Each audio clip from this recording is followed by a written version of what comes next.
సర్వశక్తిమంతుడు అయినటువంటి యేసయ్య, ఈ ఉదయకాల సమయాన్ని బట్టి మీకు వందనాలు, కృతజ్ఞతలు. మీ వాక్యాన్ని ధ్యానించే భాగ్యాన్ని మీరు మాకు ప్రసాదించారు, నీకు వందనాలు. మీరు మాకు అనుగ్రహించిన పరిశుద్ధ గ్రంథాన్ని బట్టి నీకు వందనాలనైనా, కృతజ్ఞతలు. మీ ఆత్మ ద్వారా ఆయా స్థలంలో ఆయా వ్యక్తుల ద్వారా మీరు మాకు రుచి పంచిచ్చిన మీ వాక్యం కొరకు నీకు వందనాలు తండ్రి. నాయన, ఆత్మ ద్వారా రాసిన వాక్యం తిరిగి ఆత్మ ద్వారా బోధించబడినప్పుడే మాకు అర్థమవుతుంది తండ్రి. కనుక అంధకార శక్తిని లయపరిచి మీ పరిశుద్ధాత్మ ద్వారా మీరు మాతో మాట్లాడి ముచ్చటించి మీ వాక్యంలోని లోతైన మర్మములు మేము గుర్తెరుగుటకు సహాయం దయచేయమని, వాటన్నిటిని విని మా జీవితాల్లో మేము వాటిని అప్లై చేసుకొని నిందారహితంగా మీ అడుగులో అడుగు వేస్తూ ఈ జీవితయాత్ర మేము ముందు కొనసాగించటకు సహాయం దయచేయమని ప్రార్థిస్తున్నాను నాయన. కాబట్టి వెళ్ళము, నీ నోటికి తోడేయండి, నీవేం పలుకవలసింది నేను బదిలిస్తాన్నారు ప్రభా. నన్ను మరుగుపరిచి నీ బిడ్డలందరితో నాతో కూడా మీరే వాక్యాన్ని మాట్లాడి మహిమ పొందమని యేసుక్రీస్తు పరిశుద్ధ నామమున అడిగి ప్రార్థిస్తున్నాను పరమ తండ్రి, ఆమేన్. God bless you children. రూతు గ్రంథము 1వ అధ్యాయం మనం చదువుకున్నాం కదా, 2వ అధ్యాయం ఈరోజు నేర్చుకున్నాము. బట్ బిఫోర్ దట్ 1వ అధ్యాయంలోనే ఒక వచనం, 19వ వచనం నేను ఇంగ్లీష్లో చదువుతున్నా. They went on until they came to Bethlehem. చూసారా, ఒకసారి క్రైస్తవ్యాన్ని స్వీకరించి, లేదంటే క్రీస్తే నాకు దేవుడు అని అందరి ఎదుట ఒప్పుకొని, నీ మనస్సాక్షికి నీవు చెప్పుకొని సంఘంలో కొనసాగుతున్నప్పుడు there is no turning back. క్రైస్తవుడు తిరిగి మళ్ళీ వెనకటి మార్గాలకు, వెనకటి పాపానికి, విడిచి వచ్చిన పద్ధతులు, విడిచి వచ్చిన రాజ్యాలు, విడిచి వచ్చిన చీకటి కార్యాల వైపు తిరిగి వెళ్ళకూడదని మనకు 1వ అధ్యాయం నేర్పిస్తుంది. రూతు ఒక కవనెంట్, ఒక పెండ్లి భార్యాభర్తల మధ్య ఎలాంటి వాగ్దానం ఉంటుందో జతపరచబడిన వారి మధ్య, అలాంటి వాగ్దానం ఆవిడ ఏ దీవెన లేకపోయిన పరిస్థితుల్లో కూడా తండ్రి అయిన దేవునితో తన వాగ్దానం చేసుకుంది. She never turn back. తిరిగి మోయాబుకి వెళ్ళలేదు ప్రియులారా. చరిత్ర ప్రకారం చూస్తే ఆవిడ చాలా ఉన్నత కుటుంబంలో పుట్టిందని, లేదంటే ధనవంతురాలని, అలాంటి విషయాలు మనకి కొన్ని తెలుస్తాయి. ఇక్కడ రాయబడి లేదు కనుక నేను చెప్పట్లేదు. కానీ సో వాటన్నిటిని విడిచి, తనకి ఏది సౌఖ్యంగా ఉంటుందో, ఏది సంతోషంగా ఉంటుందో అవన్నిటిని విడిచి, కష్టమైన సుఖమైన అత్తగారితో కలిసి ఒక విధవరాలై కూడా బెత్లెహేం వైపు ప్రయాణం చేసింది. రూతు యేసయ్యను విడవలేదు కనుక యేసు కూడా రూతుని విడవలేదు. అయితే ఎలా దీవించబడిందో మనం 2వ అధ్యాయంలో నేర్చుకుందాం. Naomi had a relative named Boaz and a rich and influential man who belong to the family of her husband Elimelech. So వీళ్ళు బెతల్హేం పట్టణం వచ్చిన తర్వాత ఆ నోట ఒకరికొకరు అందరికీ తెలిసిపోయింది. నయోమి భర్తను పోగొట్టుకుంది, కొడుకులిద్దరిని పోగొట్టుకుంది. కానీ ఒక కోడలతో కలిసి తిరిగి బెతల్హేం వచ్చిందని చెప్పి అక్కడికైనా వాళ్ళు సంతోషపడి అందరూ చేర్చుకున్నారు. ఈ వార్త మెల్లగా బోయజు దగ్గరికి కూడా వెళ్ళినట్టుగా మనం చూస్తున్నాం. ఈ బోయజు అనే మాటకి, ఈ బోయజు ఎవరు అంటే నయోమి యొక్క భర్త ఎలీమెలెకు కుటుంబానికి సంబంధించిన ఒక బంధువు. బోయజ్ అనే మాటకి అర్థం ఏంటంటే స్ట్రాంగ్ పర్సన్ అని అర్థం అన్నమాట. మంచి వ్యక్తిత్వం ఉన్నటువంటి మనిషి అని అర్థం. హీఈస్ ద స్ట్రాంగెస్ట్ అని అర్థం ఆ వంశంలో. అలాగే ఇంకొక మాట, అది 1 రాజుల గ్రంథం 7వ అధ్యాయంలో ఉంటుంది, 21వ వచనం మీరు చదువుకోండి. దేవుని ఆలయం కట్టబడినప్పుడు, సొలొమోను ఆలయం కట్టబడినప్పుడు ఒక స్తంభానికి కూడా బోయజ్ అని పేరు పెట్టబడింది. అంటే దాన్ని బట్టి బోయజు అంటే ఒక పిల్లర్ అని, ఒక గుడి నిలవటానికి కట్టబడినటువంటి ఒక స్ట్రాంగ్ పిల్లర్ అని కూడా మనం అర్థం చేసుకోవచ్చు. ఆ పిల్లర్ ఎవరు అంటే యేసుక్రీస్తే. యేసుక్రీస్తు బండ పైననే సంఘము కట్టబడుతుంది అని మనం నూతన నిబంధనలో చదువుకుంటాం. మనం ఆధ్యాత్మికంగా ఆలోచిస్తే ఈ బోయజ్ అనేది క్రీస్తుకి ఒక సాదృశ్యంగా ఉంటుంది. సరే, కొంతసేపు అది అలా పెట్టి ఇక్కడ బోయజ్ గురించి ఏం రాయబడిందో మనం తెలుసుకుందాం. 2వ అధ్యాయం 2వ వచనం. మోయాబీయురాలైన రూతు, నీ సెలవైన ఎడల నేను పొలములోనికి పోయి ఎవని కటాక్షము పొందగలనో వాని వెనుక పరిగె ఏరుకుందునని నయోమితో చెప్పగా ఆమె నా కుమారి పొమ్మనెను. చూసారా ఎంత మంచి హృదయమో రూతుకి.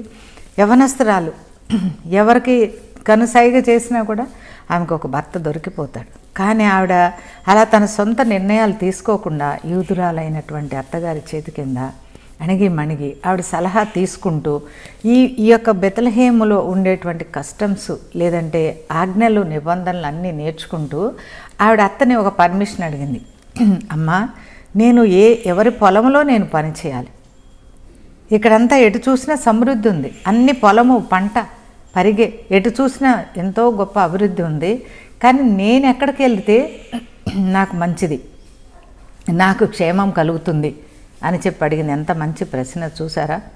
ఈ భూమి మీద దేవుళ్ళు దేవతలు అని పేరు పెట్టబడి అనేకం ఉన్నాయి, అనేక సంప్రదాయాలు. అసలు నాకు అర్థం కాదు, మనుషులందరూ సమానమని మనకు తెలుసు. మనుషులందరికీ ఒక దేవుడు కదా ఉండాలి, ఒక్కడే దేవుడై ఉండాలి కదా. మళ్ళీ సృష్టికి కర్త అంటారు. సృష్టికి కర్తలు ఎంతమంది ఉంటారు?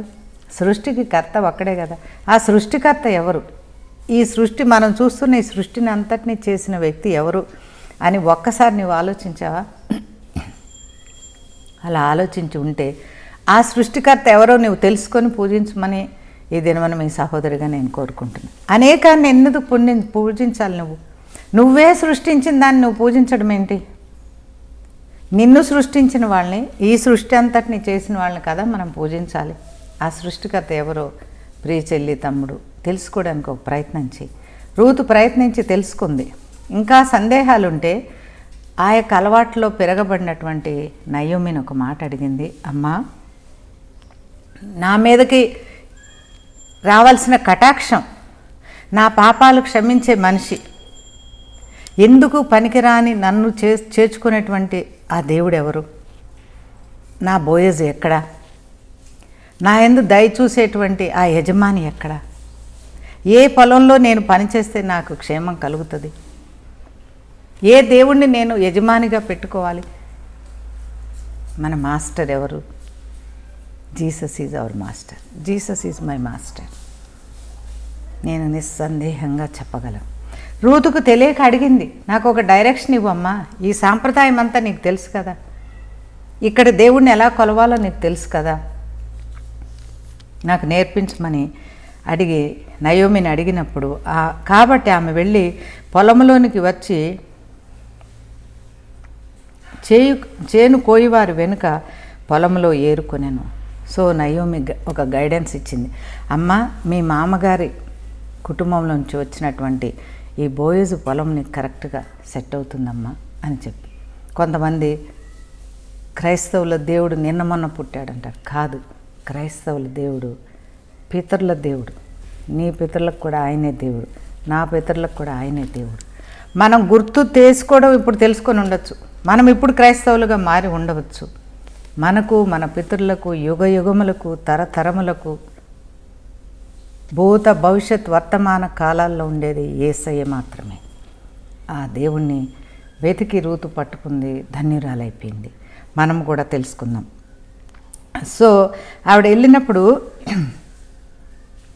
ఆ పొలంలో ఆవిడ ఎక్కడుంది? వెనక దాగి ఉంది. ఎంత మంచి గుణం చూసారా?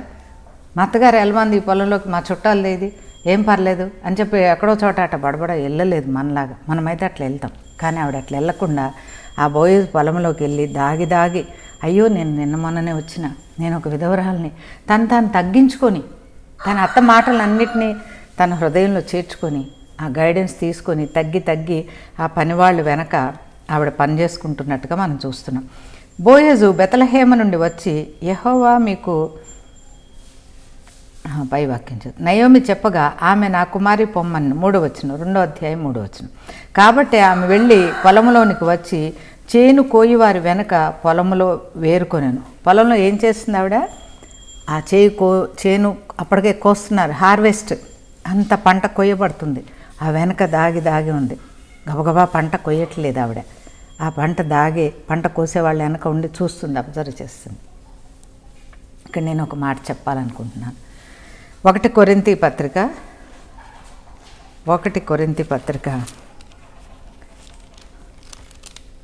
3వ అధ్యాయము 1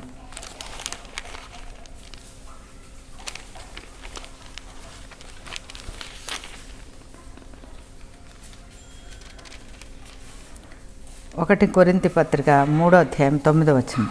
మేము దేవుని జత పనివారమై ఉన్నాము, మీరు దేవుని వ్యవసాయమును దేవుని గృహమును అయి ఉన్నారు. చూసారా, ఇది కొరింథీయులకి పౌలు రాసినటువంటి దేవుని యొక్క వ్యవసాయం. ఒక దేవుని యొక్క కుటుంబము, దైవికమైన కుటుంబము, దేవుని సంఘము, దేవుని వ్యవసాయం, దేవుని పొలము అని పోల్చబడింది. కొరింథీ పత్రికలో మనం 3వ అధ్యాయంలో చదువుకున్నప్పుడు మనకి తెలిసే విషయం 9వ వచనం. కనుక ఆవిడ దేవుని పొలంలో పనిచేస్తున్నప్పుడు బోయజు బెతలహేము నుండి వచ్చాడు. బోయజు బెతలహేం ఊరిలో పట్టణంలో నుండి, అరే ఈ పొలము పొద్దున్న నేను పనివాళ్ళని దించాను, ఎట్లా ఉంది, ఎంత మటుకు అయింది, హార్వెస్ట్ సీజన్ కదా, పంట క్రమంగా కొయ్యబడుతుందా కూర్చబడుతుందా అని చూడటానికి బోయజు వచ్చినట్టుగా మనం చూస్తున్నాం. అర్థమైందా ప్రియులారా? దేవుని ఆత్మను బట్టి నేను మీతో ఒక మాట చెప్పాలనుకున్నాను. ఏంటంటే, ఇది కూడా హార్వెస్ట్ సమయం. దేవుడు మనకు అప్పగించినటువంటి పంటనంతా కోసి దేవునికి అప్పగించవలసినటువంటి సమయాలు. కోత కొయ్యబడుతుంది. బహుగా ఫలింపజేసిన దేవుడు కోత కొయ్యమనే బాధ్యత నీకు నాకు అప్పగించాడు. ఈ వాక్యం అనే కొడవల్ని మనకిచ్చి పంట కొయ్యమని చెప్పాడు. ఎంతమంది ఆ పంట శ్రద్ధగా కోస్తున్నారు ఒకసారి ఆలోచించుకుందాం. అలాగే అన్యుల్లో నుంచి వచ్చినటువంటి ఈ రూతు ఆత్రపడకుండా దాగి పనులు అక్కడక్కడ విడవబడిన పనులు ఏరుకోవడానికి ఆశపడి వచ్చింది. నేటి కాలంలో అనేక సాంప్రదాయాల్లో నుంచి, అన్య మత సిద్ధాంతాల్లోంచి యేసుక్రీస్తు నిజ దేవుడని తెలుసుకొని వందలాది వేలాది మంది ప్రభు యొక్క పొలంలోనికి వస్తున్నారు ప్రియులారా. ప్రభు యొక్క సంఘాన్ని వెతుక్కుంటూ వస్తున్నారు. క్రైస్తవులను ఎంతగా ఇబ్బందులకు గురి చేస్తున్నారో అంతకంటే ఎక్కువగా క్రైస్తవ సంఘాలు నింపబడుతూనే ఉన్నాయి. హల్లెలూయా, దేవునికి మహిమ కలుగును గాక. సో ఆయన బెత్లెహేము నుండి వచ్చినప్పుడు యెహోవా మీకు తోడయుండునుగాక అని చేను కోయి వారితో చెప్పాను. హల్లెలూయా. ఆ పంట కోసే వాళ్ళతో దేవుడు ఏం చెప్తూ ఉన్నాడు? యెహోవా దేవుడు మీకు తోడయుండునుగాక, గాడ్ బీ విత్ యూ, పరలోకపు తండ్రి నీకు సహాయము చేయనుగాక అని చెప్తాడు. చర్చి నడపడం అనేది, దైవికమైన ఒక కుటుంబాన్ని నడపడం అనేది మన శక్తి అనుకుంటాం, మన భక్తి అనుకుంటాం, మనకున్న కృపావరం అనుకుంటాం. There many people will fail. నేను ప్రవచించాను, నేను దెయ్యాన్ని వెళ్ళగొట్టాను, నేను ఫలానా మనిషిని స్వస్థపరిచాను అనుకుంటే అది చాలా తప్పు ప్రియులారా. అది దేవుని ఆత్మ ద్వారా జరిగేటువంటి కార్యము అని మనం ఇక్కడ తెలుసుకోవాలి. ఆ ఘనత తండ్రి అయిన దేవునికి మహిమకే చెల్లింది. దేవునికి ఆ మహిమ ఘనత మనం చెల్లించాలి. ఆ వచ్చినటువంటి రోగి నేను ఎవరినైనా స్వస్థపరిస్తే నా వైపు చూడకూడదు. అరే కరుణమ్మ చేయబెట్టినప్పుడు దేవుని వెళ్ళిపోయింది అనకూడదు. కరుణమ్మ యొక్క దేవుడు నన్ను స్వస్థపరిచాడని చెప్పాలి. ఇలాంటి సాంప్రదాయం మన సంఘాల్లో సహవాసాల్లో అలవాటు చేసుకున్నాం. ప్రభువే నిన్ను స్వస్థపరిచాడమ్మా అని ఆ కొత్తగా వచ్చే వాళ్ళకి నేర్పించుదాం. ప్రభువు నీకు విడుదలిస్తాడని చెబుదాం. నయోమి ఇవ్వలేదు విడుదల, బోయజ్ ఇచ్చాడు ప్రియులారా. ఎవరు విడుదల ఇవ్వగలరో వారి దగ్గరికి అతన్ని నడిపించినట్టుగా మనం చూస్తున్నాం. మనకు కూడా ఎవరైనా స్వస్థపరిచినప్పుడు ఆ స్వస్థపరిచిన యేసు యొద్దకి మనం సంఘాన్ని నడిపించాలి. ఒక కొత్త విశ్వాసాన్ని మనము నడిపించాలి. ప్రభు యొక్క మహిమ మనము దొంగిలించకూడదు. అప్పుడు బోయజు కోయివారి మీద ఉంచబడిన తన పనివాన్ని చూచి ఈ చిన్నది ఎవరిదని అడగగా, సో దేవుడు ఈ బోయజు చూశాడు, టకటక కళ్ళు తిప్పేసి చూశాడు. ఆ పొలంలో పొద్దున ఒక 50 మందిని దించాను, సరే ఇంకో మనిషి ఎవరో కనిపిస్తుంది, హెసిటేట్ చేస్తూ అందరితో పాటు కొయ్యకుండా కొంచెం దూరంగా అక్కడక్కడ ఏరుకుంటుంది. ఈ మనిషి ఎవరు అని చెప్పి అక్కడ ఉన్నటువంటి ఒక నిగామాన్ అనేవాళ్ళు, వెనక ఒక 10 మంది పనులు చేస్తుంటే వాళ్ళకి ఒక హెడ్ని పెట్టేవాళ్ళు. అలాగే బోయజ్ ఇక్కడ హెడ్గా ఎవరు పెట్టారో వాళ్ళని ఈ యవనస్త్రాలు, ఈ కన్య ఎవరో కొత్తగా ఉంది ఎవరు అని ఎంక్వైరీ చేస్తున్నాడు. హల్లెలూయా, దేవునికి స్తోత్రాలు.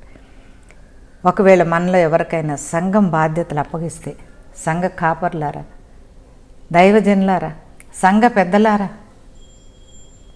దేవుడు నిన్నే అడుగుతాడు. ఆ యవనస్త్రాలైన కన్యక గురించి నిన్నే అడుగుతాడు. నాకు ఒక చిన్న సంఘాన్ని అప్పగించాడు దేవుడు, నన్ను అడుగుతాడు. సంఘము యొక్క బాధ్యత ఆ తల స్థానంలో ఉన్న వాళ్ళు తీసుకోవాలి. సంఘము చెదిరిపోయిందా? సంఘంలో ఎక్కడన్నా అక్రమం ఉందా? సంఘంలో అవకతవక ఉందా? కొత్తగా వచ్చిన వాళ్ళు సవ్యంగా చేర్చుకుంటున్నారా? కొత్తగా వచ్చిన వాళ్ళకి మనం శ్రద్ధ పడ్డాలి. బోయజు వచ్చిన పనివాళ్ళు ఉన్న పనివాళ్ళందరినీ ఎలా ఉన్నారని అడగలేదు. అరే నూతనంగా వస్తున్నారే, కొత్తగా వస్తున్న ఈ కుమారుడు ఎవరు, సంఘంలో ఈ కొత్తగా వస్తున్న కుమార్తె ఎవరు, అరే బొట్టు పెట్టుకొని సంఘంలో కూర్చుందే, ఈ పాప ఒకవేళ హిందూ స్త్రీనా, ఏ ఇరుకులో వచ్చిందో.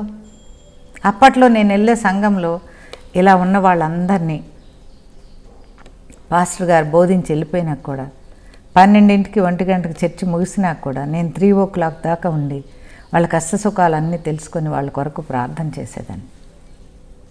ఆ కొత్తగా వచ్చే వాళ్ళ గురించినటువంటి బాధ్యత మనదే, సంఘానిదే, సంఘ పెద్దలదే. బోయజు రాగానే ఎవరి మీద కన్నుపడింది? యవ్వనస్తురాలని కన్నుపడలేదు ఆయనకి. ఎవరో కొత్త స్త్రీ, నేను ఎరగనటువంటి స్త్రీ ఎవరో ఈ పొలంలోనికి వచ్చింది, ఈ స్త్రీ ఎవరై ఉంటుంది అని ఎంక్వైరీ చేసినట్టుగా మనం చూస్తున్నాం. సంఘంలో కొత్తగా చేర్చబడేటువంటి వాళ్ళ విషయం మీరు శ్రద్ధ కలిగి ఉండండి ప్రియులారా. 7వ వచనం చూడండి. ఆమె నేను కోయివారి వెనుకకు 6వ వచనం, కోయివారి మీద ఉంచబడిన ఆ పనివాడు ఈమె మోయాబు దేశము నుండి నయోమితో కూడా తిరిగి వచ్చిన మోయాబీయురాలైన యవ్వనురాలు. చూసారా, యవ్వనురాలు అని ఎందుకు చెప్తున్నాడంటే బోయజు ఏజ్ ఎక్కువనే, ఆయన దృష్టిలో ఈవిడ యవ్వనురాలు, ఈ పనివాళ్ళ దృష్టిలో యవ్వనురాలు. స్టిల్ రూతు యంగ్స్టర్గా ఉంది. కొంతమంది యవ్వనస్తులకు వాక్యం చెప్తే ఇంకా చాలా టైం ఉంది, నేను ఇంకా చాలా సంవత్సరాల తర్వాత నమ్ముకుంటాను, ఇప్పుడే ఏం రావక్కర్లేదు, ఇంకా చాలా టైం ఉంది ప్రభువుని కొలవటానికని కాదు. దేవుడు ఏం చెప్పాడు? నీ యవ్వన బలాన్ని నాకు ఇవ్వమని చెప్పాడు. యవ్వన ప్రాయంలో కాడి మోయట ధన్యమో అని చెప్పాడు. అంతేగా దేవుడు ఈ 4వ వచనం చూసినట్టయితే సమ్ టైమ్ లేటర్ అని ఉంది ఇంగ్లీష్లో. సమ్ టైమ్ లేటర్, కొంచెం సమయం అయిన తర్వాత ఏ పంట కోసే పని అప్పచెప్పాడో దాన్ని చెక్ చేయడానికి నజరేయుడైన యేసు తిరిగి రాబోతున్నాడు ప్రియులారా. రెండవసారి తిరిగి దర్శించబోతున్నాడు. పరిశుద్ధులైనా అపరిశుద్ధులైనా ఏ స్త్రీ అయినా ఏ పురుషుడైనా నీకు అప్పగించిన బాధ్యతను పూర్తిగా చేసి మనము సిద్ధముగా ఉండాలి అనే విషయం ఈ రూతు గ్రంథం 2వ అధ్యాయంలో మనం నేర్చుకుంటాం. సో ఈవిడ మోయాబీయురాలయ్యా, ఈవిడ బెతల్హేముకి సంబంధించిన మనిషి కాదు, ఈవిడ యూదురాలు కాదు, మోయాబు దేశం నుంచి వచ్చింది అని చెప్తున్నాడు. అన్యురాలు అనగానే మనం ఏం చేస్తాం? కొద్దిగా అదొక రకంగా చూస్తాం, దయ లేకుండా చూస్తాం. లేదంటే బొట్లు, కట్లు, పెట్లు ఇవన్నీ విమర్శిస్తూ ఉంటాం.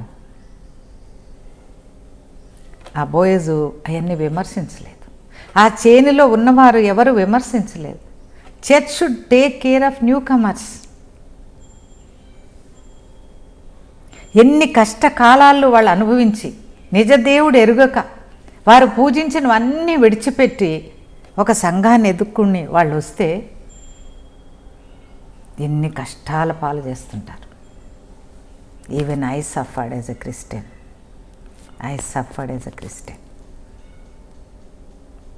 దేవుడు లెక్క అడుగుతాడు ప్రియులారా.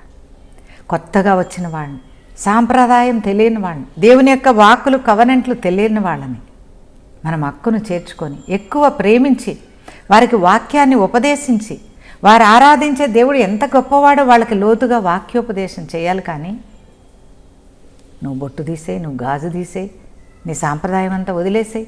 ఆవిడ సాంప్రదాయం వదలటం ఆవిడకి ఏం కష్టం?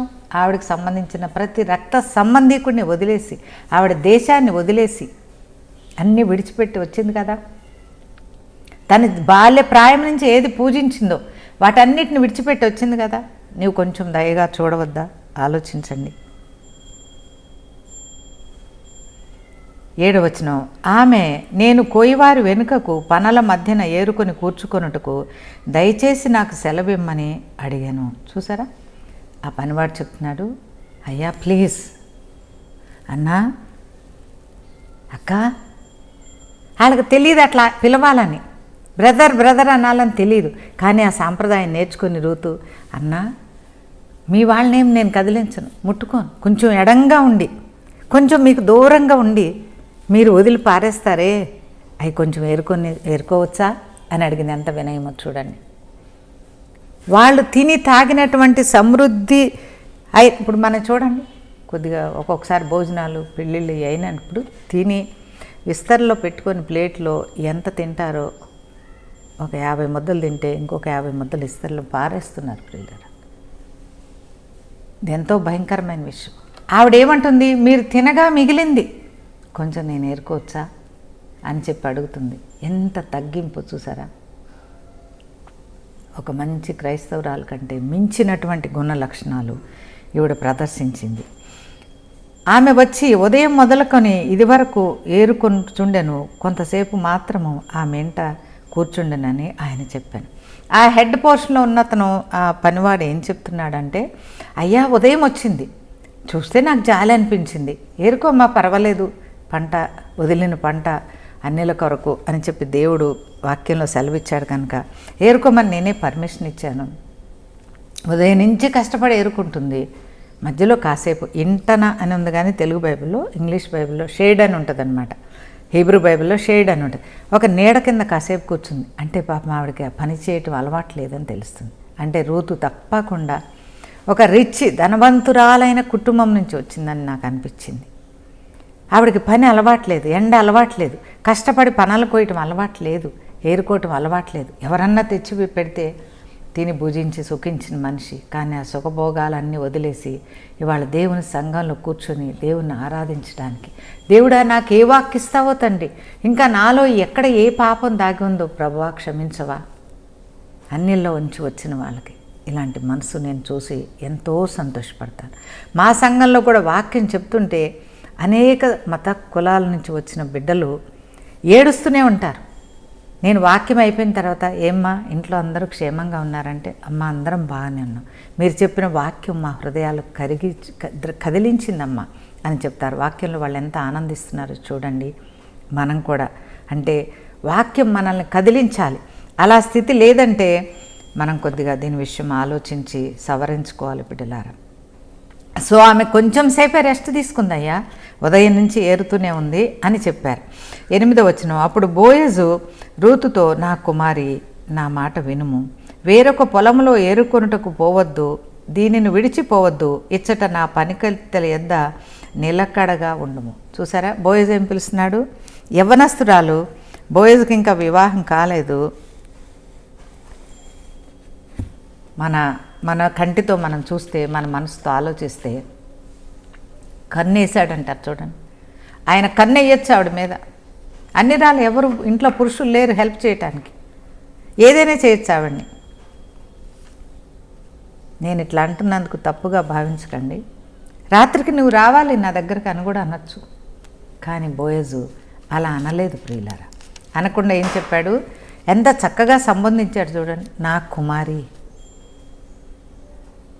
నేను నా బిడ్డని, నా సొంత బిడ్డని ఎలా చూసుకుంటానో నిన్ను కూడా అలా. అంటే ఆవిడ మీద చెడు దృష్టి ఆయనకి లేదు, ఒక కుమార్తెను చూసినట్లుగా, ఆయన ఒక భార్యను చూసినట్టుగా చూడలేదు ప్రియులారా. ఒక చెల్లిని, ఒక తల్లిని పెళ్లి చేసుకుంటే భార్య అవుతుందేమో, ఇంక పెళ్లి చేసుకోలేదు కదా. ఇవాళ రేపు చెడ్డ కనుదృష్టి సంఘాల్లో నిప్పు అంటిస్తుంది. చెడు కనుదృష్టి ఎంత పాపమో. నీకు కనిపించిన పరాయి స్త్రీని నీ ఒక కుమార్తెగా చూడగలుగుతున్నావా? పెళ్ళి అయిపోయిన వాళ్ళకి, పెళ్ళి కాని వాళ్ళకి కూడా ఈ కన్ను జాగ్రత్త. ప్రియమైన సంగమా, ప్రియ స్నేహితుడా, ప్రియ చెల్లి, తమ్ముడు, నువ్వేం చూస్తున్నావు? నీవు ఒక స్త్రీని చూసినప్పుడు నీకు ఎలాంటి ఆలోచన కలుగుతుంది? నా కుమార్తె అంటే ఒక కుమార్తెని ఎలా గారాం చేస్తాం, ఎలా ప్రేమ చేస్తాం, ఎలా హక్కును చేర్చుకుంటాం, ఎలా వాక్యోపదేశం చేస్తాము. నా కుమారి, నువ్వు ఇక్కడే వేరుకో, ఈ పొలం నీదనుకో,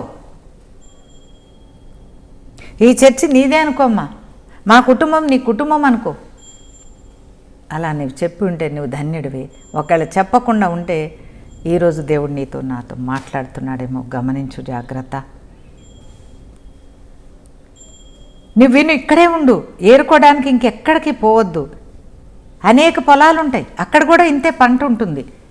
కానీ దేవుడు మనకి ఏ సంఘంలో మన దీవెన పెట్టాడు, ఏ కాపరి ద్వారా మనకు ఆశీర్వాదం ఇచ్చాడు, ఏ కాపరి నిన్ను కుమార్తెగా చేర్చుకోగలడు. నేను చెప్పుచున్నాను, ఏ కాపరి నిన్ను కుమార్తెగా చేర్చుకోగలడు. ఆ కాపరి దగ్గర. అలాంటి బోయజు వద్ద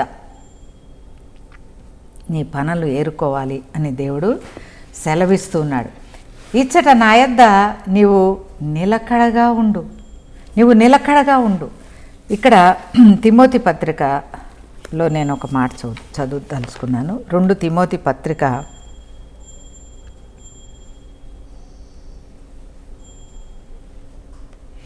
2 తిమోతి పత్రిక 2వ అధ్యాయము 15 వచనం. దేవుని ఎదుట యోగ్యునిగాను సిగ్గుపడ అక్కరలేని పనివానిగాను సత్యవాక్యమును సరిగా ఉపదేశించువానిగాను నిన్ను నీవే దేవునికి కనపరుచుకొనుటకు జాగ్రత్త పడు. వాక్యోపదేశకులకు దేవుడు ఇది ఇచ్చిన వాగ్దానం, ఇచ్చినటువంటి ఒక ఆజ్ఞ. దీన్ని నేను వివరించట్లేదు, కానీ ఎవరైతే ఆ వాక్యాన్ని కరెక్ట్గా విరిచి పంచి ఇవ్వగలరో ఆ సంఘమే నీ సంఘము. ప్రియమని చెల్లి తమ్ముడు, అన్ని దేవుని సంఘాలు, అన్ని దేవుడు ముద్రించినవి, అన్ని సంఘాలు యేసు రక్తంలో కడగబడినవి. కానీ నీవే సంఘాన్ని ఎంచుకోవాలంటే వాక్యాన్ని సరిగా పంచి ఇచ్చేటువంటి సంఘం నీది. ఫర్ ఎగ్జాంపుల్, ఈ పెన్నుతో నేను రాయాలనుకోండి, పెన్ను క్యాప్ ఉంది కదా, తీయాలంటే ఇట్లా ఇరగొడితే వస్తుందా? ఇరగొట్టినా మీకోసం, ఇది వేస్ట్ చేయడం ఎందుకులే. ఇరగొడితే వస్తుందా? లేదు, కరెక్ట్గా విరగొట్టాలి దీన్ని. హల్లెలూయా. ఇక్కడికి విరగొట్టాను కనుక ఈ క్యాప్ మళ్ళీ కవర్ వేసుకోవచ్చు, దీంతో నీవు రాయొచ్చు. ఎందుకు చెప్తున్నానంటే వాక్యాన్ని నువ్వు కరెక్ట్గా డివైడ్ చేయగలగాలి. ఆ న్యూ కమ్మర్కి ఏం వాక్యం కావాలి, రూత్కి ఏం వాక్యం కావాలి, నయోమికి ఏమి వాక్యం కావాలి, అక్కడ ఉన్న పొద్దున్న నుంచి పనిచేస్తున్న వాళ్ళకి ఏం వాక్యం కావాలి. వాళ్ళు ఆల్రెడీ సీనియర్స్, పంట కొయ్యటం వాళ్ళకి తెలుసు, కొత్తగా వచ్చిన వాళ్ళని చేర్చుకోవటం తెలుసు. అందరికీ ఒకటే వాక్యం నువ్వు ఉపదేశించవచ్చు ఆదివారం కూర్చొని. కానీ తిరిగి వాళ్ళని పరామర్శించడానికి నువ్వు వచ్చినప్పుడు బోయజ్ ఏం చేశాడు, ఎవరికి ఏ వాక్యాన్ని, మీకు సింపుల్గా అర్థం కావాలని చెప్తాను. ఒక చపాతి లేదంటే ఒక పాపడ్ ఉంటుంది కదా, చిన్న పిల్లవాడు మన ఇంట్లో ఉంటాడు, ఒక పాపడ్ ఉంటుంది, అది మొత్తం వాడికి ఇవ్వం కదా, కట్ చేసి ఇస్తాం. కట్ చేసి వాటిల్లో వాడి నోరు ఎంత తినగలడో అంత చిన్న మొక్క ఇస్తాం, మనం పెద్ద మొక్క పెట్టుకుంటాం. పళ్ళు నమలలేనంటే వాళ్ళకి వేరే విధంగా పెడతాం కదా. ఆ వాక్యాన్ని పంచి ఇరిచి నీకు కావాల్సిన వాక్యోపదేశం, నీ జీవితాన్ని దిద్దగలిగినటువంటి వాక్యం. బోయజులాగా ఒక పిల్లర్లాగా యేసుక్రీస్తుని ఆధారం చేసుకొని కట్టబడినటువంటి సంఘం. హుబ్లషకలారికందర వరిషబాబసికలారికందర. క్రీస్తు అనే బండ పైన కట్టబడినటువంటి, క్రీస్తు అనేటువంటి ప్రిన్సిపల్స్ పైన, క్రీస్తు యొక్క 10 ఆజ్ఞల పైన కట్టబడిన సంఘం. నీవు వెళ్ళాలి చెల్లి తమ్ముడు.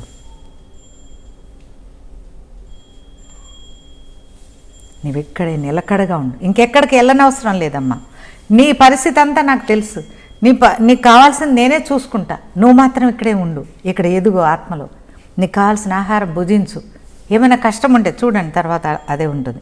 వారు 9వ వచనం, వారు కోయి చేను కనిపెట్టి వారిని వెంబడించుము, నిన్ను ముట్టకూడదని యవ్వనస్తులకు ఆజ్ఞాపించి ఉన్నాను. చూసారా బోయజ్ ఎంత మంచి హృదయమో.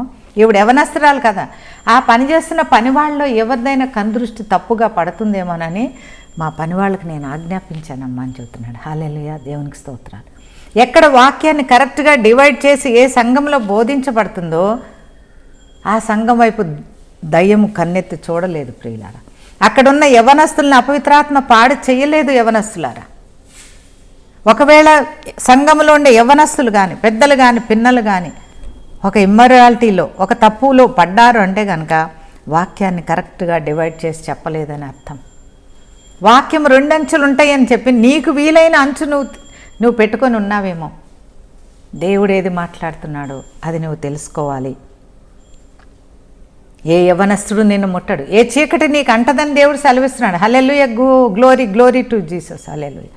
ఎక్కడ వాక్యం కరెక్ట్గా డివైడ్ చేసి చెప్పబడుతుందో అక్కడ అపవిత్రాత్మ ఉండదు అని దేవుడు సెలవిస్తున్నాడు. అమ్మ, నీకు దాహం వేసినప్పుడు ఆ పనివాళ్ళ కుండల దగ్గర, కుండలన్నీ ఇక్కడ ఉంది కానీ బావి, ఆ బావిలో నీళ్లు చేదుకొని తాగమ్మా, నీకు దాహం తీరిపోతుందని చెప్పాడు. హల్లెలూయా. ఎవరు రూతు వలె దాహము కొని ఉన్నారు, ఎవరు కష్టాల్లో ఇబ్బందుల్లో యేసుని ఎతుకుకుంటూ బెత్లెహేము వైపు ప్రయాణము చేసి బెత్లెహేము పొలంలో పనిచేస్తున్నారు, క్రీస్తు యొక్క సంఘంలో పనిచేస్తున్నారు, వాళ్ళ దాహార్తిని దేవుడు తీస్తారు ప్రియులారా. నేననేది వాక్యం అనే దాహార్తి. ఆధ్యాత్మిక చింతన. నువ్వెన్నో విడిచిపెట్టి అది దేవుడు కాదేమో, ఇది దేవుడు కాదేమో అని నీ సమస్తాన్ని విడిచిపెట్టి వచ్చినందుకు దేవుడు నీ దాహాన్ని తప్పకుండా, యేసయ్య నీ దాహాన్ని తీరుస్తానని సెలవిస్తున్నాడు.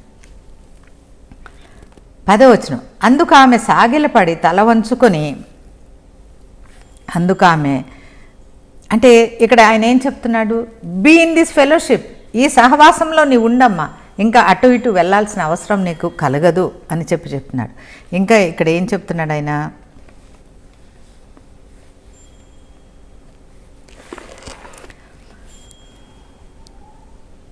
అందుకు ఆమె సాగిలపడి తల వంచుకొని, ఏమి తెలిసి పరదేశినైనా నా యందు లక్ష్యముంచితివి. చూసారా? అరే నా గురించి ఏం తెలుసండి, ఇంత దయ అంటే దేవుని స్తుతిస్తుంది.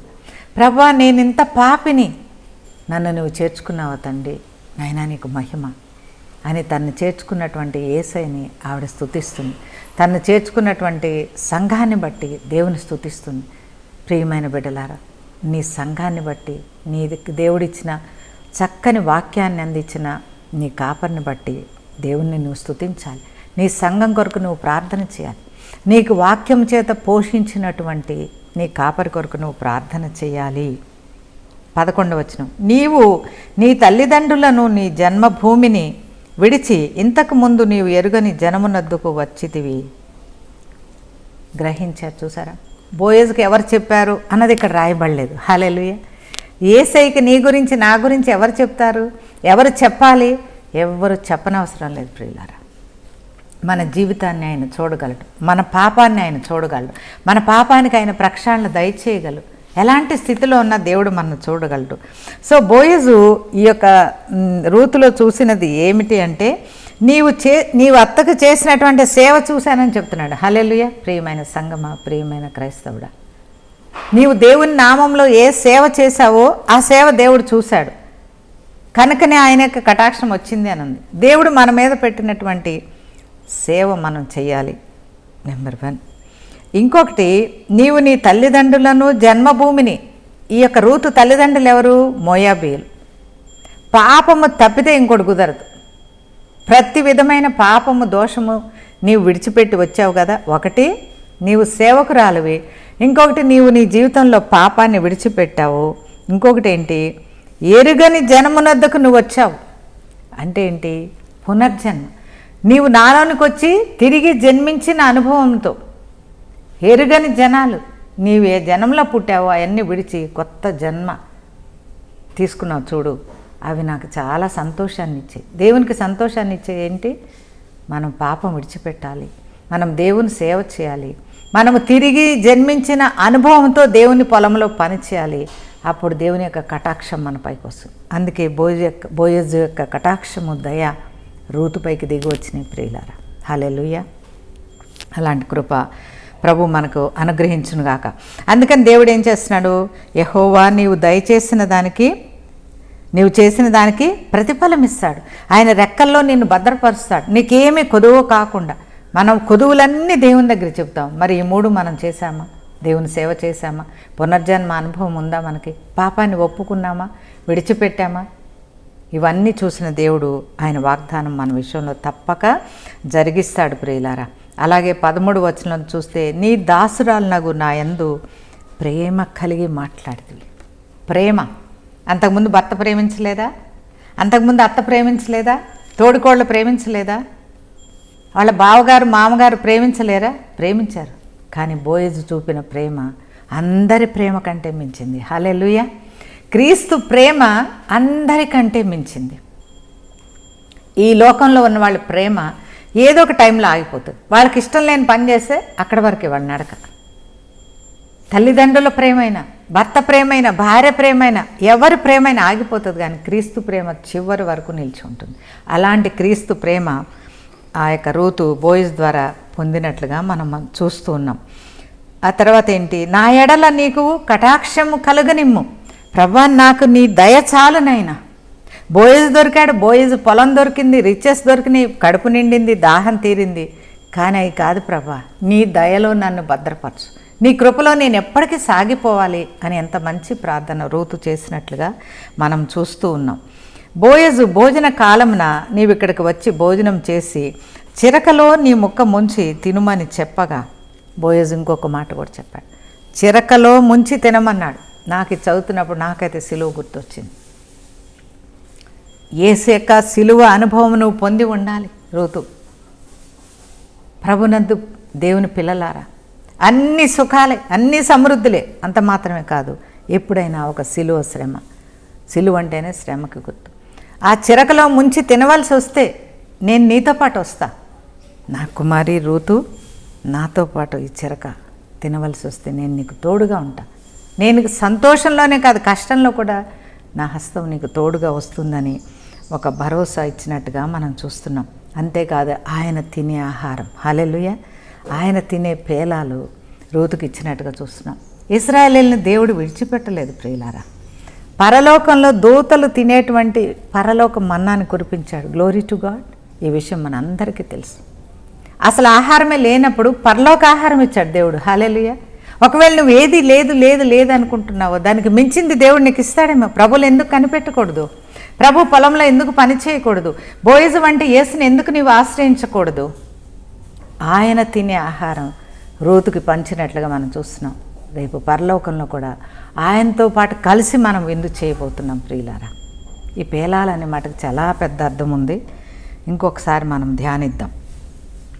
ఆమె ఏరుకొనుటకు లేచినప్పుడు బోయజు ఆమె పనల మధ్యన ఏరుకొని వచ్చును, ఆమెను అవమానపరచకుడి.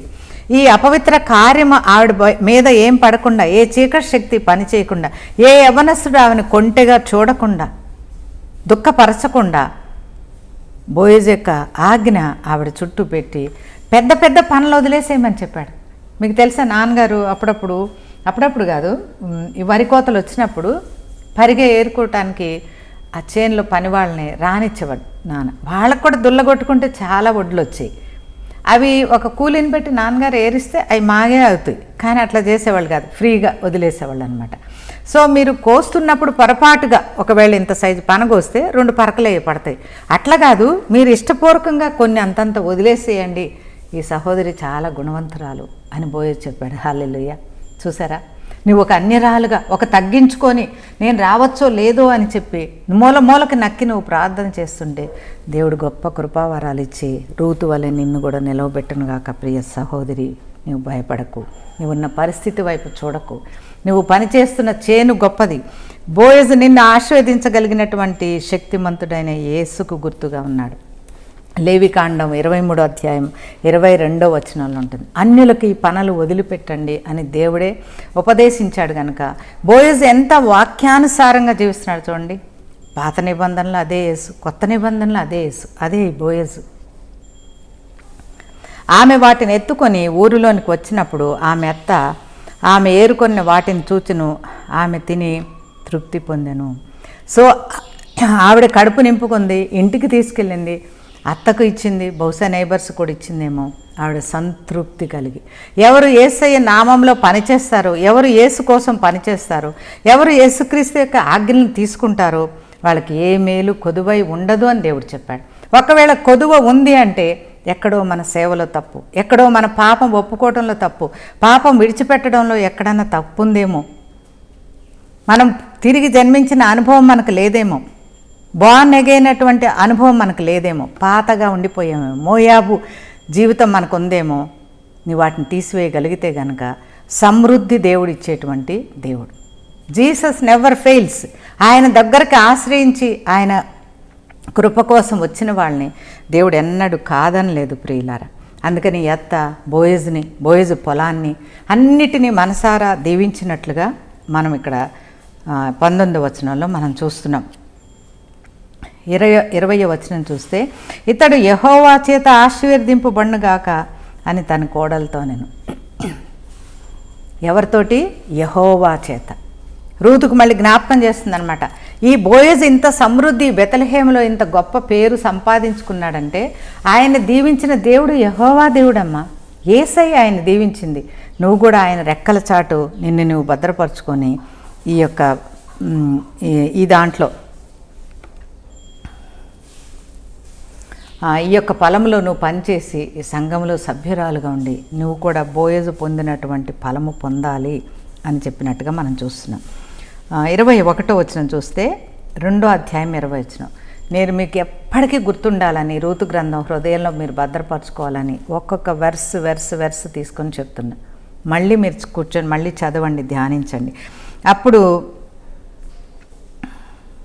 21, మోయాబీరాలైన రూతు అంతేకాదు అతడు నన్ను చూచి తనకు కలిగిన పంట కోత అంతయు ముగించు వరకు తన పనివారి యొద్ద నిలకడగా ఉండుమని నాతో చెప్పినాను. చూసారా, పంట కోత అంతా ముగించేదాకా, హల్లెలూయా, పంట కోత ముగించేదాకా, టిల్ ద జడ్జ్మెంట్. పంట కోత ముగించినాక ఏం చేస్తారు? దాన్ని బెంచికో దానికో వేసి కొట్టి ధాన్యాన్ని కొట్టలో పోస్తారు కదా.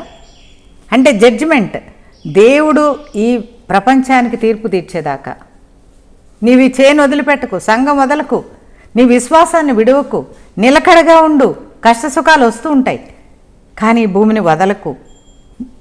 నీ ఆశీర్వాదం ఇక్కడే ఉంది. దేవుడు ఈ భూమికి తీర్పు తీర్చే వరకు నీవు నిలకడగా ఉండు అని బోయజు చెప్పినట్టుగా చూస్తున్నావు. అదే మాట తిరిగి నయోమి కూడా చెప్పింది. అప్పుడు నయోమి తన కోడలైన రూతుతో, నా కుమారి, అతని పనికత్తెలతో కూడానే బయలుదేరుచు వేరొక చేనులోనికి నీవు కనబడకపోవుట మంచిది అనేను. చూసారా అమ్మా, ఇంకెక్కడ కొయ్యటం అయిపోయిన తర్వాత ఇంకో చేనుకి వెళ్దామని అనుకోకు. ఇప్పుడు ఇదొకటి ఆచారం అయిపోయింది. ఎక్కడో అద్భుతాలు అవుతున్నాయంటే ఇవాళ అక్కడ, రేపు ఇంకో సంఘం, ఎల్లుండి ఇంకో సంఘం. మొన్న ఒక బాబుని, ఏ బాబు చర్చికి వస్తావా అంటే, ఆఖరి ఆదివారం వస్తానమ్మా. ఎందుకు, నన్ను చూడటానికి అని అడిగాను. వెంటనే అడిగాను నేను, నాకు చాలా చికాకు అనిపించింది. ఆఖరి ఆదివారం రావడం ఏంటి, మరి మిగతా 3 ఆదివారాల సంగతి ఏంటి? 2-3 చర్చెస్కి వెళ్ళే యవనస్తులు నేను చూస్తున్నాను. అలా రూతు చేయలేదు. నీకు ఎక్కడ నీకు తగినటువంటి వాక్యం పంచబడుతుందో, నీ ఆశీర్వాదం ఎక్కడో, నీ సమృద్ధి ఎక్కడో ఒక చర్చి నువ్వు ఎంచుకో, ప్రార్థన చేసుకొని. అన్ని చర్చిలు దేవునివే, కానీ నిన్ను దేవుడు ఎక్కడికి పంపించాడో అక్కడే నువ్వు బలపడాలి. కాబట్టి ఎవల కోతయు గోధుమల కోతయు ముగియు వరకు, కంప్లీట్గా ఆ కోత పూర్తి అయిపోయే వరకు ఇదే విశ్వాసంలో నీవు ఉండమ్మా. బోయజు నీకు తగిన మనిషి. యేసుక్రీస్తు సరైన దేవుడు, యేసుక్రీస్తే దేవుడు. ఆయన పొలంలో పనిచేసిన వారిని ఎన్నడూ త్రోసివేయడు. పాపం ఆవిడ భర్తను పోగొట్టుకుంది, కుటుంబంలో 3 సభ్యులను పోగొట్టుకుంది. ఆవిడకి దేవుని పొలంలో పనిచేయడానికి ఏమి నిరీక్షణ ఉంటుంది చెప్పండి? మనమైతే ఏం చేస్తాం? అమ్మా, మీ దేవుడు ఇంత గొప్పవాడని చెప్పావు కదా, మరి మామగారు చచ్చిపోయారేంటి, మీ పెద్ద కుమారుడు చనిపోయాడేంటి, మీ చిన్న కుమారుడు చనిపోయాడేంటి, అసలు నువ్వెందుకు దేవుణ్ణి వదిలిపెట్టొచ్చావు, ముందు అది చెప్పు మోయాబు దేశం అని అడగలేదు ప్రియులారా. రూతు అంత జ్ఞానవంతురాలు ఏం చేస్తుంది? తన ఇల్లు కట్టుకుంటుంది అని సెలవు వచ్చింది. అపవిత్రాత్మ ద్వారానో మన అవిధేయత ద్వారానో మన ఇల్లు కూల్చబడినప్పుడు, మన ఇంట్లో నష్టం జరిగినప్పుడు, ఉన్న ఒక్క మనిషి అయినా కూడా తిరిగి దేవుని యొక్క సంఘానికి అంటుకట్టబడి ఫలించాలి, తిరిగి తన ఇంటిని కట్టుకోవాలి. ఇప్పుడు పోయిన 3తోటి సహా ఈ 3 స్త్రీలు కూడా పోతారా? అలా కాదు కదా. దేవుడు నిన్నెందుకో ఒక ఉద్దేశంతో పిలిచినప్పుడు నీ నష్టాలన్నీ జ్ఞాపకం చేసుకొని, దేవుడు ఏమిచ్చాడు, నాకేమిచ్చాడు, ఈ కన్నీరు ఎందుకు ఇచ్చాడు అనేకంటే, ప్రభా నీవు నన్ను సజీవురాలుగా ఉంచావు, సరైన సంఘానికి నడిపించావు నాయన, నీవు రక్షణ నాకు అనుగ్రహించావు, నేను రక్షించబడటానికి ఏ యోగ్యత నాలో లేదు ప్రభా, మా సాంప్రదాయం వేరు, నేను ఎన్నో పాపాలు చేసి వచ్చా, కానీ నీ దయ కింద నన్ను భద్రపరిచావు నాయన, నీ రెక్కల చాటున నన్ను కాచి ఉంచావు ప్రభా, నీకు స్తోత్రాలు అని చెప్పి ఆవిడ దేవుని స్తుతిస్తున్నట్టుగా చూస్తున్నాం. ఇలాంటి అపవిత్రాత్మ శక్తుల్లోంచి సంఘాన్ని యేసు రక్తం కింద కప్పి ఉంచాలి ప్రియులారా. సంఘం కోసం ప్రార్థన చేసే కాపర్లైనా, సంఘస్థులైనా, ఎవరైనా సరే ఈ రూతుని దేవుడు ఎట్లా భద్రపరిచాడో ఆ చేనిని యేసయ్య రక్తంతో భద్రపరిచేలాగా మనం ప్రార్థన చేసుకోవాల్సిన అలాంటి దినాల్లో మనం ఉన్నాం. సంఘాలు పడగొట్టబడుతున్న దినాల్లోకి మనం వచ్చేసాం. సంఘానికి క్షేమము అభివృద్ధి ఇవ్వవలసిన దేవుని యొక్క సంఘాలు శిక్షలకు, పెర్సిక్యూషన్, ఎంతోమంది మన దాకా వార్తలు రాకపోవచ్చు, బోలెడు చోట్ల అనేక దేశాల్లో సంఘాలను పడగొడుతూ ఉన్నారు, అనేక ప్రాంతాల్లో ఇంక్లూడింగ్ ఇండియా. ఇప్పుడు మనం ఏం చేయాలి? రూతుని బోయజు తన రెక్కల క్రింద భద్రపరిచినట్లుగా సంఘాన్ని భద్రపరచాలి. ఎలా సంఘం భద్రపరచబడుతుంది? ప్రార్థన ద్వారా, స్తుతి ద్వారా. రూతు ఎలా భద్రపరచబడింది? ప్రభా, నీ కటాక్షం నా పైన వచ్చినందుకు నీ కృతజ్ఞతాస్తోత్రాలు. నేను తిని తాగటకు ఆహారం ఇచ్చినందుకు నీ కృతజ్ఞతాస్తోత్రాలు. నాకు ఇచ్చిన పొలము సంగమును బట్టి నీ కృతజ్ఞతాస్తుతులు స్తోత్రములు అన్నప్పుడు దేవుని ఆత్మ దిగి వచ్చి ఆ సంఘాన్ని, సంఘ సభ్యుల్ని కాపాడినట్లుగా మనం చూస్తున్నాం. సో ఇక్కడ బోయజు మళ్ళీ తిరిగి రానయ్యన్నటువంటి యేసుక్రీస్తు గుర్తుగా ఉన్నాడు. రూతు ఎంతో పాపములు ఉన్న ఆ పాపాన్ని అంతటిని విడిచిపెట్టి సంఘములో చేర్చినటువంటి ఒక మంచి క్రిస్టియన్గా మనము ఆధ్యాత్మికంగా మనము చూడవలసిన వాళ్ళమై ఉన్నాం ప్రియులారా. అలాంటి కృప రూతుకి ఇచ్చినటువంటి కృప దేవుడు మనకు అనుగ్రహించును గాక. రూతుకి ఇచ్చినటువంటి చక్కని వాక్యాన్ని విరిచి మనకు అప్పగించి స్త్రీలమైన మన వైపు చెడు దృష్టితో కాకుండా ఒక కుమార్తెలాగా చేర్చుకొని మన వాక్యంలో పెంచి పోషించేటువంటి సంఘంలోనికి దేవుడు మనల్ని నడిపించునుగాక. God bless you. ప్రార్థన చేసుకుందాం. పరిశుద్ధుడా, కృపాశక్తి సంపూర్ణ, సర్వాంతర్యామైనటువంటి తండ్రి, గొప్ప దేవుడా,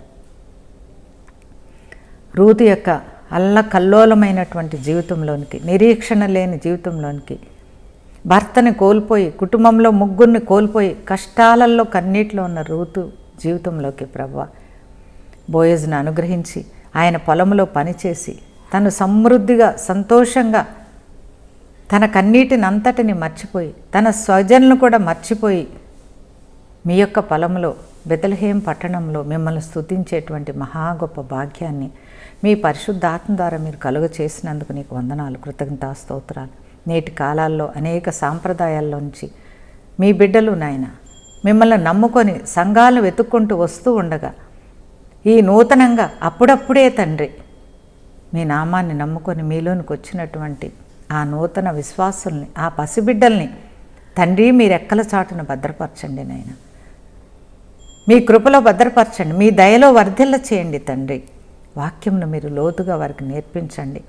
రూతుకి ఇచ్చినట్లుగా సంపూర్ణ బహుమానం ఇచ్చి మేలు కొరకు వారిని జ్ఞాపకం చేసుకోనండి నాయన. బోయజుకి ఎలాంటి గుణ సంపన్నత ఉందో నేటి సంఘములకు కూడా ప్రభు అలాంటి మేలుకరమైన గుణ సంపన్నత అనుగ్రహించండి.